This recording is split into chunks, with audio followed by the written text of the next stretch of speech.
약통을 열어보면 종류가 꽤 많습니다. 혈압약이 있고 콜레스테롤 약이 있고 거기에 자녀분이 사다 준 종합 비타민, 관절에 좋다는 것, 눈에 좋다는 것, 친구가 권해서 사신 것, 홈쇼핑에서 보고 주문하신 것 받침마다 한 움큼씩 드시는 분도 계실 겁니다. 오늘 드릴 말씀은 이것입니다. 영양제는 하나하나 보면 되게 안전합니다. 문제는 조합입니다. 따로 보면 괜찮은 것들이 같이 들어가면 부딪히는 경우가 있습니다. 그리고 가장 많이 부딪히는 상대는 다른 영양제가 아니라 드시고 계신 약입니다. 많은 분들이 이렇게 생각하십니다. 영양제는 식품이니까 약과 상관없겠지. 그런데 그렇지 않습니다. 몸에 들어오면 흡수되고 대사되는 경로는 약과 같습니다. 같은 기를 쓰니 서로 방해할 수 있습니다. 오늘은 흔히 겹치는 조합들을 짚어드리겠습니다. 미리 두 가지를 분명히 하겠습니다. 첫째, 오늘 특정 제품이나 상표를 말하지 않겠습니다. 성분과 조합의 원리만 말씀드립니다. 둘째, 오늘 내용은 드시는 것을 끊으라는 이야기가 아닙니다. 확인하고 드시자는 이야기입니다. 특히 처방받아 드시는 약은 오늘 내용으로 절대 조절하지 마십시오. 그리고 오늘 가장 실질적인 조언을 미리 말씀드리면 이것입니다. 드시는 것을 전부 한 봉지에 담아 약국에 가져가서 보여드리세요. 약사가 겹치는 것과 부딪히는 것을 확인해 드립니다. 이게 오늘 영상 전체보다 확실한 방법입니다. 식품의약품안전처와 질병관리청 자료를 바탕으로 정리했습니다. 첫 번째, 처방약과 부딪히는 조합입니다. 가장 주의하셔야 할 것부터 말씀드리겠습니다. 혈액을 묽게 하는 약을 드시는 분입니다. 심방세동이 있으시거나 스텐트를 넣으셨거나 뇌경색을 겪으신 분들이 드십니다. 이 약은 용량이 아주 정밀하게 맞춰져 있습니다. 조금만 세져도 출혈 위험이 커지고 약해지면 혈전 위험이 커집니다. 그런데 영양제 중에 이 약의 작용을 바꾸는 것들이 있습니다. 오메가3은 그 자체로 피를 묽게 하는 경향이 있습니다. 은행잎 추출물도 마찬가지로 알려져 있습니다. 비타민 E는 고용량에서 같은 방향으로 작용할 수 있습니다. 반대로 비타민 K가 많은 제품은 약의 효과를 떨어뜨릴 수 있습니다. 그래서 항응고제나 항혈소판제를 드시는 분은 새 영양제를 시작하시기 전에 반드시 확인하셔야 합니다. 이 부분은 오늘 내용에서 가장 중요합니다. 두 번째는 3화에서 말씀드린 홍국입니다. 붉은 누룩이라고도 합니다. 콜레스테롤 약과 같은 계열로 작용하는 성분이 들어 있습니다. 약을 드시면서 함께 드시면 같은 것을 2번 드시는 셈이 됩니다. 근육통이나 간 수치 상승이 생길 수 있습니다. 콜레스테롤 약을 드신다면 홍국 제품은 확인하고 드셔야 합니다. 세 번째는 갑상선 약입니다.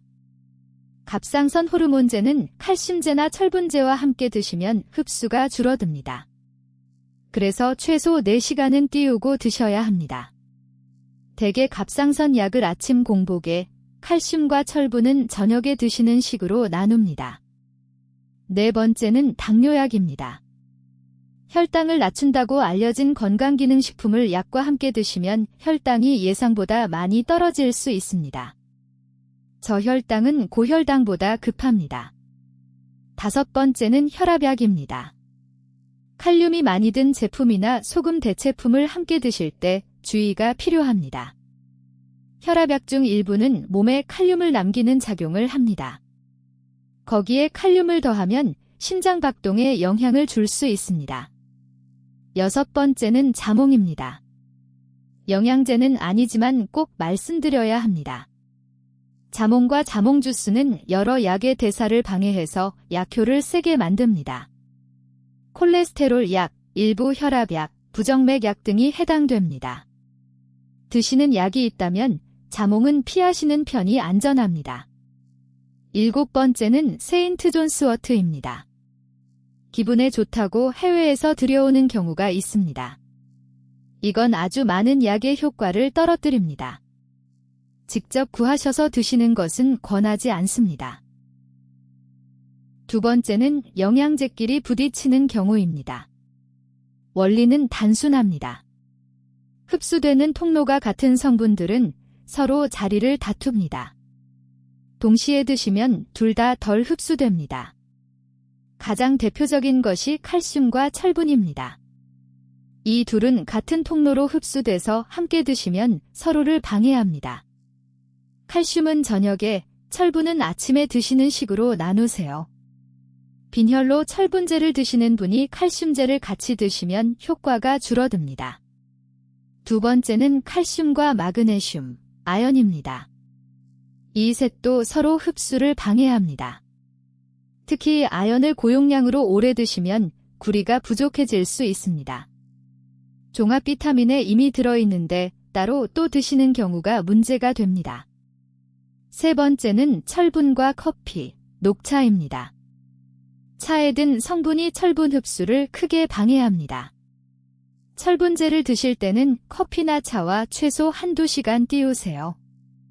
반대로 비타민C와 함께 드시면 흡수가 좋아집니다. 네 번째는 지용성 비타민입니다. 비타민 A, D, E, K는 기름에 녹는 비타민입니다. 물에 녹는 비타민과 달리 몸에 쌓입니다. 그래서 과하면 문제가 생길 수 있습니다. 여기서 가장 흔한 실수를 말씀드리겠습니다. 종합 비타민에 이미 비타민 D가 들어있는데 비타민 D를 따로 또 드시고 칼슘제에도 비타민 D가 들어있어서 3번 드시게 되는 경우입니다. 각각은 적정량인데 합치면 과해집니다. 그래서 드시는 제품의 뒷면을 한 번씩 비교해 보셔야 합니다. 다섯 번째는 비슷한 것을 여러 개 드시는 경우입니다. 관절에 좋다는 제품, 눈에 좋다는 제품, 종합 비타민. 이름은 다른데 성분표를 보면 겹치는 것이 많습니다. 특히 비타민C와 비타민이, 아연은 여러 제품에 두루 들어 있습니다. 여섯 번째는 식이섬유 제품입니다. 변비 때문에 드시는 분이 계신데 다른 영양제나 약과 함께 드시면 흡수를 방해할 수 있습니다. 시간을 띄워 드시는 편이 낫습니다. 정리하면 이렇습니다. 미네랄끼리는 나누어 드시고 지용성 비타민은 중복을 확인하세요. 그리고 제품 수가 5개를 넘어가면 한번 정리하실 때가 된 것입니다. 세 번째는 먹는 시간입니다. 같은 영양제도 언제 드시느냐에 따라 흡수가 달라집니다. 그리고 속이 불편한지 여부도 달라집니다. 먼저 식사와 함께 드시면 좋은 것들입니다. 지용성 비타민, 그러니까 A, D, E, K입니다. 기름에 녹기 때문에 음식에 든 지방과 함께 들어가야 흡수가 잘 됩니다. 빈속에 드시면 상당 부분이 그냥 지나갑니다. 오메가3도 식사와 함께 드시는 편이 좋습니다. 빈속에 드시면 비린 트림이 올라오는 경우가 많습니다. 다음은 빈속에 드시면 좋은 것들입니다. 철분제는 빈속의 흡수가 더 잘 됩니다. 다만 속이 쓰리신 분은 식후에 드셔도 됩니다. 흡수가 조금 줄어도 계속 드시는 편이 낫습니다. 유산균 제품도 대개 빈속을 권합니다. 위산이 적을 때 통과해야 살아서 장까지 가기 때문입니다. 아침 기상 직후나 자기 전이 좋습니다. 다만 제품마다 권장이 다르니 포장에 적힌 대로 드시면 됩니다. 다음은 저녁에 드시면 좋은 것입니다. 칼슘은 저녁이나 자기 전이 낫다고 알려져 있습니다. 다만 한 번에 많이 드시면 흡수가 떨어지니 나눠 드시는 편이 좋습니다. 마그네슘도 저녁에 드시면 근육이완에 도움이 된다고 느끼시는 분이 많습니다. 반대로 저녁에 피해야 할 것도 있습니다. 비타민 B군은 사람에 따라 잠을 방해할 수 있습니다. 6화에서 말씀드린 불면이 있으시다면 아침에 드셔보세요. 고용량 비타민C도 저녁보다 낮진 않습니다. 그리고 시간 간격에 대해 정리해 드리겠습니다. 갑상선 약과 칼슘 철분은 4시간 이상. 철분과 칼슘은 서로 몇 시간 이상. 철분과 커피 차는 1~2시간 이상. 이 3가지만 기억하셔도 큰 문제는 피하실 수 있습니다. 실천 방법을 하나 권해드리겠습니다. 요일과 시간이 나뉜 약통을 쓰세요. 아침 칸과 저녁 칸에 미리 나눠 담아두시면 됩니다. 매일 아침 한 움큼을 한꺼번에 삼키는 방식에서 벗어나는 것만으로도 달라집니다. 그리고 물로 드세요. 우유, 커피, 차, 주스로 드시면 흡수가 달라지는 것들이 있습니다. 4번째는 과하면 해가 되는 것들입니다. 영양제에 대해 가장 흔한 오해가 이것입니다. 많이 먹으면 더 좋겠지? 물에 녹는 비타민은 남으면 소변으로 빠져나갑니다. 그래서 과해도 큰 문제가 없는 경우가 많습니다. 다만 돈이 소변으로 나가는 셈입니다. 문제는 몸에 쌓이는 것들입니다. 첫째, 비타민 A입니다. 과하면 간에 부담이 되고 뼈에도 좋지 않다고 알려져 있습니다. 동물의 간이나 일부 제품에 많이 들어 있습니다. 둘째, 비타민 D입니다. 오화에서 부족한 분이 많다고 말씀드렸습니다. 그렇다고 많이 드시면 좋은 것은 아닙니다. 과하면 혈액의 칼슘 농도가 올라가 신장에 부담이 됩니다. 메스껍고 기운이 없고 소변이 잦아지는 증상이 나타날 수 있습니다. 혈액 검사로 확인하고 용량을 정하시는 것이 안전합니다. 셋째, 철분입니다. 빈혈이 아닌데 철분제를 오래 드시면 몸에 쌓입니다. 빈혈이 있다고 확인된 경우에만 드시는 것이 원칙입니다. 그리고 빈혈이 있다면 왜 생겼는지를 먼저 찾아야 합니다. 7화에서 말씀드렸듯이 소화기 출혈이 원인일 수 있기 때문입니다. 철분제로 덮어두면 원인을 놓칠 수 있습니다. 넷째, 칼슘입니다. 많이 드신다고 뼈가 더 튼튼해지지 않습니다. 오히려 과하면 신장 결석 위험이 올라간다는 보고가 있습니다. 음식으로 드시는 것을 기본으로 하고 부족한 만큼만 보충하는 것이 원칙입니다. 다섯째, 아연입니다. 고용량을 오래 드시면 구리 부족과 면역 문제가 생길 수 있습니다. 여섯째, 셀레늄입니다. 필요량과 과잉량의 차이가 크지 않은 미네랄입니다. 여러 제품에 들어있으니 중복을 확인하세요. 여기서 하나 더 말씀드릴 것이 있습니다. 간과 신장이 약하신 분입니다. 영양제도 결국 간에서 대사되고 신장으로 나갑니다. 간 수치가 높거나 신장 기능이 떨어져 있다면 드시는 영양제를 반드시 의사에게 알리셔야 합니다. 그리고 수술 예정이 있으신 분께 말씀드립니다. 수술 전에는 영양제를 대개 중단합니다. 출혈에 영향을 줄 수 있기 때문입니다. 수술이 잡히면 드시는 것을 전부 알리세요. 5번째는 정리하는 방법입니다. 지금까지 조심할 것만 말씀드렸는데 그럼 무엇을 남기고 무엇을 정리해야 할까요? 먼저 원칙부터 말씀드리겠습니다. 영양소는 음식으로 드시는 것이 언제나 먼저입니다. 음식에는 영양소만 있는 것이 아니라 섬유질과 여러 성분이 함께 있습니다. 그래서 같은 성분이라도 음식으로 드실 때와 알약으로 드실 때 결과가 다릅니다. 영양제는 음식으로 채우기 어려운 부분을 메우는 것입니다. 그럼 어르신에게 상대적으로 근거가 있는 것은 무엇일까요? 첫째, 비타민 D입니다. 우리나라 어르신 중에 부족한 분이 많고 음식으로 채우기 어렵습니다. 검사로 확인하고 부족하면 보충하는 것이 합리적입니다. 둘째, 칼슘입니다. 다만 음식으로 얼마나 드시는지 먼저 계산해 보세요. 우유, 두유, 두부, 멸치, 녹색 채소를 잘 드신다면 따로 필요 없을 수 있습니다. 셋째, 비타민 B12입니다. 7화에서 말씀드린 대로 위산이 줄면 흡수가 어려워집니다. 위산 억제제를 오래 드셨거나 위 수술을 하신 분은 확인해 보실 만합니다. 넷째, 오메가3입니다. 중성지방이 높으신 분에게 도움이 될 수 있습니다. 다만 생선을 일주일에 2번 드신다면 그것으로 충분할 수 있습니다. 그럼 정리해도 되는 것은 무엇일까요? 판단 기준을 몇 가지 드리겠습니다.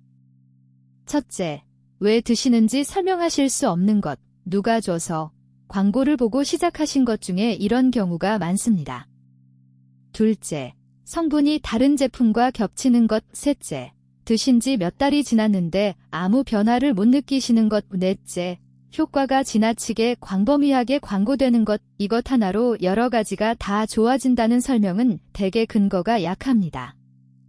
다섯째, 병을 치료한다고 말하는 것. 건강기능식품은 질병을 치료하는 제품이 아닙니다. 그렇게 광고하는 것 자체가 허위 광고입니다. 그리고 구입처에 대해서도 말씀드리겠습니다. 국내 정식 제품에는 건강기능식품 인증 표시가 있습니다. 해외 직구 제품은 용량이 국내 기준보다 훨씬 높은 경우가 있습니다. 특히 지용성 비타민은 용량 차이가 문제가 될 수 있습니다. 그리고 지인을 통해 소분해서 받으시는 것은 권하지 않습니다. 무엇이 얼마나 들었는지 확인할 수 없기 때문입니다. 여섯 번째는 오늘 바로 하실 수 있는 일입니다. 지금까지 말씀드린 내용을 다 외우실 필요는 없습니다. 대신 이것 하나만 하시면 됩니다. 드시는 것을 전부 한자리에 모으세요. 처방약, 약국에서 사신 약, 영양제, 건강식품, 한약까지. 빠뜨리기 쉬운 것들을 말씀드리겠습니다. 가끔 드시는 진통제, 자기 전에 드시는 소화제나 변비약, 즙이나 환으로 드시는 것, 자녀분이 보내주셔서 드시는 것, 이런 것들이 목록에서 자주 빠집니다. 다 모으셨으면 2가지 중 하나를 하세요. 첫째, 봉지에 담아 약국에 가져가서 보여드리세요. 약사가 겹치는 것과 부딪히는 것을 확인해 드립니다. 비용이 들지 않고 오래 걸리지도 않습니다. 둘째, 사진을 찍어 두었다가 진료 때 보여드리세요. 제품 앞면과 성분이 적힌 뒷면을 함께 찍으시면 좋습니다. 그리고 우리나라에는 이런 제도도 있습니다. 약을 여러 가지 드시는 분을 위한 상담 서비스입니다. 일부 보건소와 약국에서 드시는 약 전체를 검토해 줍니다. 약이 5가지가 넘으신다면 한번 알아보실 만합니다. 그리고 습관 하나를 권해드리겠습니다. 새로운 것을 시작하실 때 한 번에 하나씩만 시작하세요. 여러 개를 동시에 시작하시면 무엇이 맞고 안 맞는지 알 수 없습니다. 시작하고 2주 정도 몸의 반응을 보세요. 속이 불편하거나 발진이 생기거나 평소와 다른 느낌이 있으면 멈추고 상의하세요. 마지막으로 정리해 두시면 좋은 것이 있습니다. 드시는 것을 종이 한 장에 적어 지갑에 넣고 다니세요. 이름, 용량, 언제 드시는지. 응급실에 가시게 되었을 때 이 종이가 큰 역할을 합니다.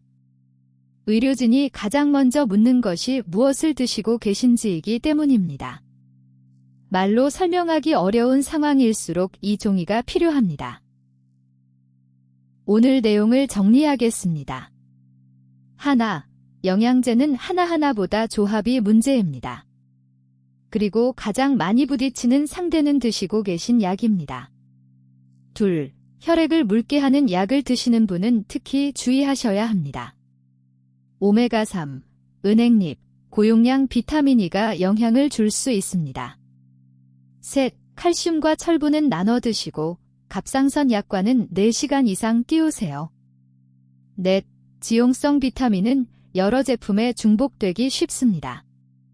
각각은 적정량인데 합치면 과해집니다. 다섯, 많이 드신다고 더 좋아지지 않습니다. 특히 비타민 A, D, 철분, 칼슘, 아연은 쌓이면 해가 됩니다. 여섯, 영양소는 음식이 먼저이고 영양제는 메우는 것입니다. 오늘 하나만 하신다면 이것입니다. 드시는 것을 전부 한 봉지에 담아 약국에 가져가세요. 오늘 제가 30분 동안 말씀드린 것보다 약사가 그 봉지를 5분 보는 것이 더 정확합니다. 그리고 그 목록을 종이에 적어 지갑에 넣어두세요. 응급실에서 그 종이 한 장이 큰 역할을 합니다. 끝으로 반드시 말씀드립니다. 오늘 내용은 일반적인 정보이며 개인에게 맞는 판단이 아닙니다. 같은 조합이라도 드시는 약과 용량, 건강 상태에 따라 답이 달라집니다. 특히 처방받아 드시는 약은 오늘 내용을 근거로 조절하거나 끊지 마십시오. 영양제를 새로 시작하시거나 중단하실 때도 약사나 의사에게 먼저 확인하세요. 간이나 신장이 약하신 분, 수술을 앞두신 분, 임신 중이거나 수유 중이신 가족이 있다면 반드시 전문가와 상의하셔야 합니다. 그리고 영양제를 드신 뒤 발진이나 호흡곤란, 심한 복통이 생기면 즉시 중단하고 진료를 받으시기 바랍니다. 오늘 하나만 시작하셨다면 그것으로 충분합니다. 오늘도 건강하게 100세까지 함께 가시길 바랍니다. 도움이 되셨다면 구독과 좋아요로 응원해주세요. 고맙습니다.